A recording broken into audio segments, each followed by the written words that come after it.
Hey everyone, this is Pete, and welcome back to Atari ST A to Z, a series of short playthroughs of Atari ST games, some of which I grew up with and some which are new to me. Today is one of the latter, and we're actually running out of Q titles for the Atari ST, at least according to Atari Mania, so there might not be that many more Q games in subsequent goes around the alphabet in this one. There's still a few more, but we are kind of reaching the bottom of the barrel, shall we say. Quadron is today's game. And yeah, this was a 1990 release from a guy called Michael Ehrman and Omicron Software. And it was seemingly developed as a showcase for a programming language called Omicron Basic and its GamesLib resource, which I guess was a package of utilities and resources to assist with game development. Things like putting in sprites and scrolling and that sort of thing into Omicron Basic. The GamesLib package looks as if it sets you back about 100 Deutschmarks in 1990. That equates to about £47 or $57 in today's money. I can't tell you much more about it than this because one, all the documentation's in German, and two, there's not very much documentation. But as far as I can make out, this was a public domain release, and it's also one of the most brain-frying takes on Tetris I think I've ever seen. So, let's go play Quadron. Welcome. Here we are with Quadron from Omicron. And what was his name? Michael Ehrman. Oh, it's on the screen. I should be looking at the screen instead of my notes. Composed with the Games Library, or the GamesLib, which is part of Omicron Basic. And this digital music here was produced by the Sound Machine 2 from Tommy Software. Come across them before, but there you go. And Omicron Software is from Germany, if it wasn't already obvious. And here we are. So, a little bit of graphics glitch there, that will go away in a sec, don't worry.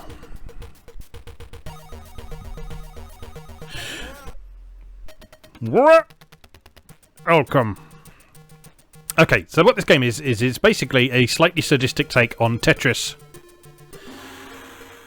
Sadistic because there are two layers. You've got this green layer at the back and the red layer at the front. And in order to get a line, it has to be on both layers. Which is a real mindfuck, frankly. So the way you control this, you push up on the controller to swap between layers. You push down to drop a piece, just like you do in regular Tetris. And oh no! See, I've already messed up. You push down, just like in regular Tetris, to drop a piece, and you press the fire button on the joystick to rotate.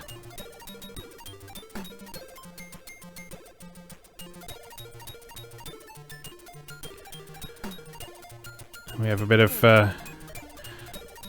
PSG Puff the Magic Dragon going on in the background. You see there's some nice transparency effects going on to as you look through one layer to the next.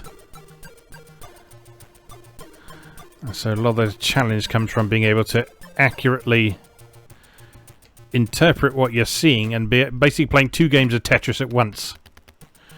Right, that's what we want. That wants to go there. There we are. One line done.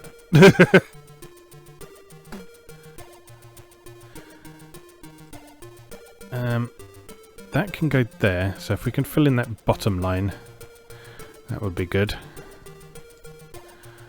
On the back layer. We could do with the long piece. As always in Tetris, the long piece is always very helpful. Only now you need to really make sure you put it in the right place. What am I missing? Oh, there's a bloody hole in that layer, isn't there? That one doesn't have a hole though. Okay.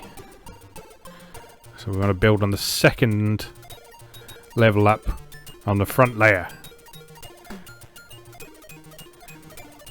See what I mean? This is bonkers. You really have to think hard about this. But I like it. I've never seen this before.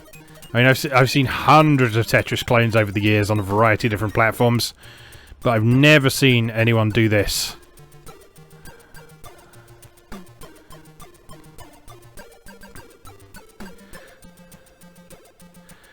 I think possibly because it might just be a little bit too abstract and demanding for some players, but you know, it's nice to be challenged sometimes. Right, one more line to go on this level. You go there, please. And then you go here. Done it! Oh! Right, one level down, and then you get a bonus for any space left over from the look of things. So now level 2, we need to complete 8 lines again on 2 layers. We're changing the music as well. I found it easy to work on the back layer first, because then you don't have to look through the front layer to see what you're doing. But you'll note that different pieces, as they drop down, they will appear on either the front or the back layer by default.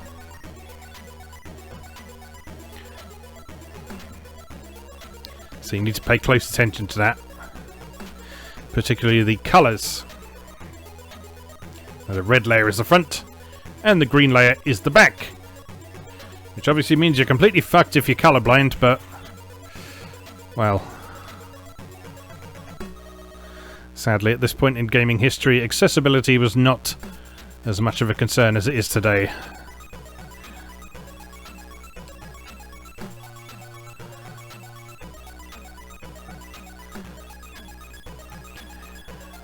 Okay, this isn't going too bad so far. We're just... The nice thing about this is because it's just challenging you to get a certain number of lines rather than get as high a score as possible. There's not quite the same pressure that there is in regular Tetris. And so you can just sort of take your time a little bit more and figure your moves out. And it also means you've got more space to play with as well. So rather than putting a piece on hold like you can do in modern versions of Tetris, you can actually just send it to the other layer, where it can be useful rather than just being out of sight, out of mind, as it were. Right, that can go there. This can go here. And yeah, this is a real brain workout.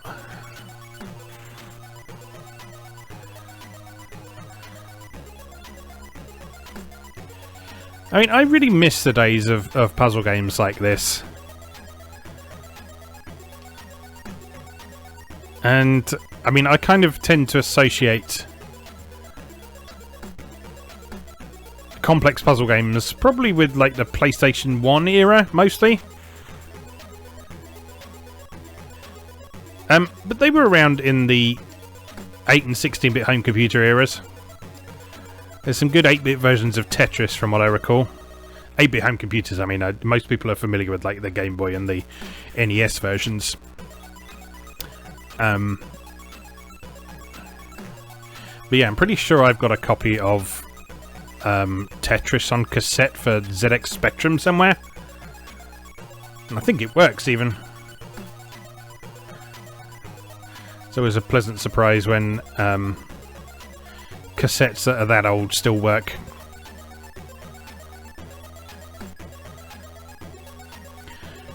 Because of all the forms of elderly media that are going to fail, I think cassettes are probably the most likely.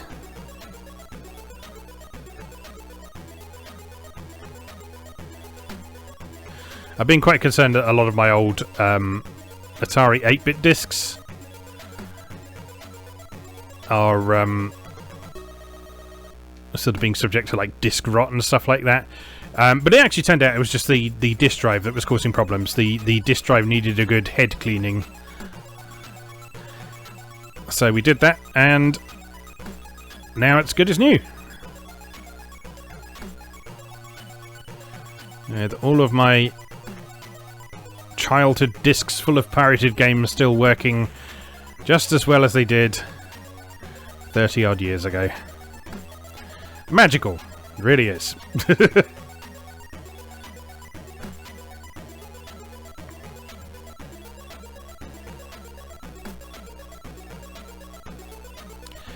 But yeah, enjoying this a lot.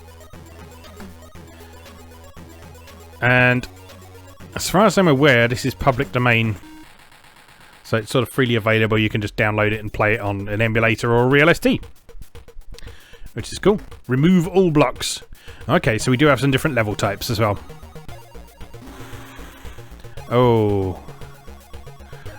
This is going to be fun.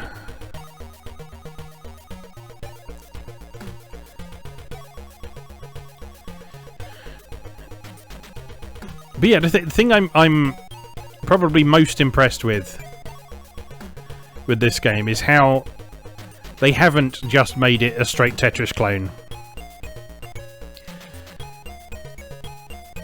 Because, like, even back in this era, there are so many public domain shareware games that are just straight up clones of classic arcade games. And sure, in many cases that was a great way for fledgling programmers to cut their teeth and figure out how to do things, and indeed there are some very good clones of classic arcade games in the public domain sector.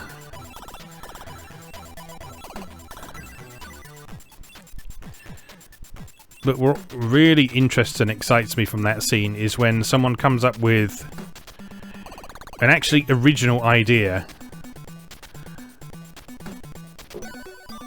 that puts a new and interesting twist on an established formula.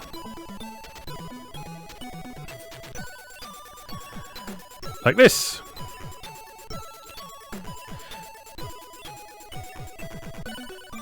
As like I say, the interesting thing about this is, although it uses the core rules and mechanics of Tetris, it's not Tetris. It's absolutely not Tetris.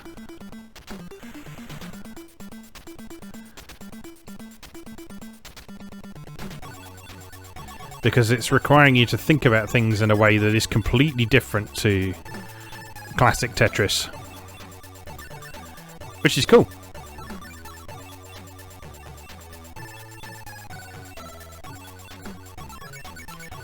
And all the while accompanied by some excellent music.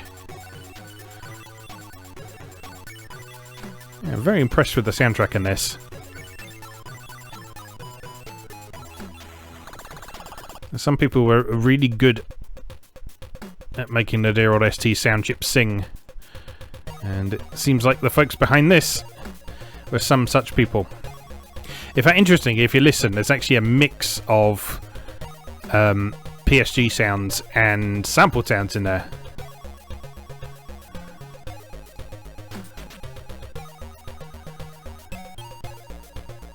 Oh, my head hurts. Yeah, because like some of these tracks have sampled drum beats along with the musical sounds. Now that's actually quite unusual because very often when people were incorporating sampled sound effects... Oh no, that was super dumb. Anyway, very often when people were incorporating sampled sound effects or music into a game, they would do so by muting the other sound channels on the ST so it didn't impact performance too much.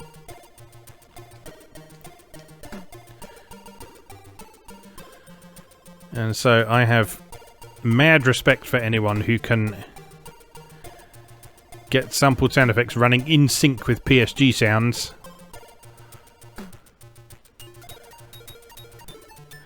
And not have any real slowdown. Not that there's a lot going on screen on this at any one time, but I mean, dodgy performance can show itself in all sorts of ways, like unresponsive controls and so on. Like even the controls in this are pretty responsive, so it's all good.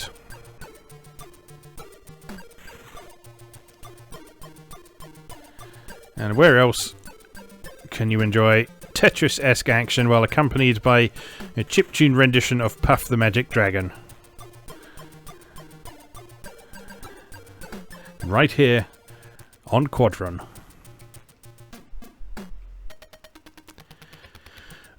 Right. You go there. I'm starting to feel brain fatigue. So I don't know how much longer this is going to go on for, but we'll see. Like I say, I am having a good time, but it's exhausting to play. It's because of the level of thought and... Oh no! That was dumb! The level of thought and perception and passing things out required in this game is immense. You go there. Oh,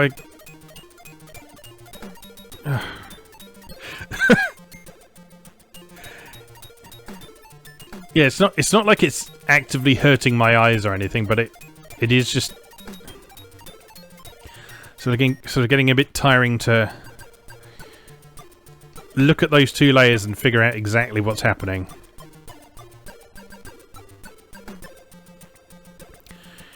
Need a long piece. That'd be nice.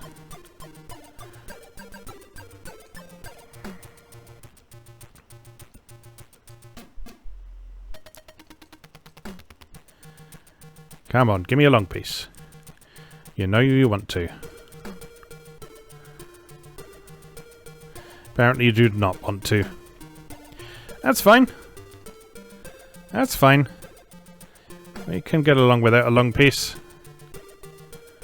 It's fine. We'll just figure things out. We'll figure something out. It will all be absolutely fine. No, it won't. Oh my god. What a mess. Watch me get a long piece now.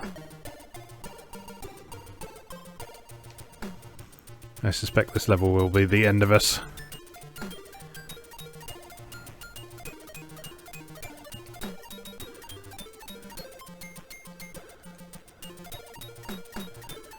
I appreciate this game's use of modern Tetris conventions, though. Things like being able to slide the piece for a moment after it's landed. Because it's very difficult to go back to older versions of Tetris that don't incorporate those systems. Long piece! Not that it's much good right now because I've messed up the background something rotten.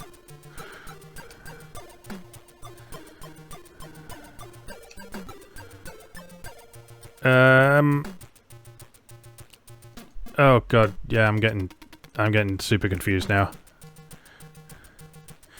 I was like, why do they have more than one pixel apart? And it's like, no, they're on different layers, aren't they? Yeah, this has gone right down the toilet, I tell you. I think it might be time to just say goodbye. There we go. Right, anyway. That's really cool. I like that a lot. So, yeah, do check that out if you want to melt your brain with seemingly simple mechanics, but a lot of challenging puzzles and some depth perception that is highly unfriendly to colourblind people, as I say. So, apologies if you fall into that category and you had any difficulty watching that. Suffice to say, it's pretty difficult to figure out and watch, even if you can pass out red, green colours and that sort of thing. So, yeah, don't worry about it. Anyway, as always, thank you very much for watching, and I'll see you again next time.